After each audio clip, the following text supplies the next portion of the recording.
Обсуждение актуальных тем в самом разгаре. Реализация грантового проекта уже началась. «Я донор», название говорящее, движение знакомое, а бонусы приятные. На входе магазина будут стоять штрих-код, который показывает, что этот магазин, что угодно, сотрудничает с нами.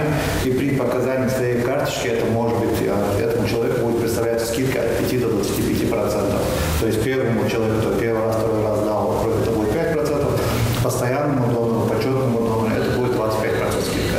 Они могут быть разного возраста или отличаться друг от друга внешне, но когда дело доходит до спасения человеческой жизни, все одной крови. Зоурбек Ведижев – почетный донор, а теперь и координатор проекта. Его цель – популяризация донорства и воздействие на жителей республики 3 путями – духовным, нравственным и информационным. В рамках проекта мы хотим обхватить 18 среднеспециальных и высших учебных заведений Республики Ингушетия с обхватом более 2000 человек, где мы проведем тренинговые мероприятия по пропаганде донорства. И также рассматриваем вопрос о том, что более 300-400 человек в течение срока реализации проекта примут у нас реализацию проекта как доноры. На данный момент у нас есть договоренность и с рядами имамами, в рамках которой они во время пятничных молитв хутбы будут проповедовать о безвозмездной сдаче крови как богоугодного дела. Идея проекта возникла во время пандемии, когда на станциях была острая нехватка крови. В тот период активность тех, кто ее сдавал, упала практически на 50%. Проект сразу получил всеобщее одобрение и поддержку со стороны Комитета по делам молодежи. Мы со своей стороны решили поддержать такую инициативу молодежи. Представили руководителю проекта команду, которая состоит из 5 человек. Это волонтеры-медики. Постараемся обеспечить его ресурсами в виде медиа, то есть именно информационное сопровождение.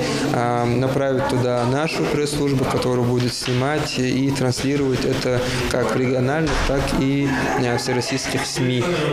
То есть максимальную поддержку. Также со своей стороны комитет обязуется посетить первую мероприятие из марафона акции по сдаче крови.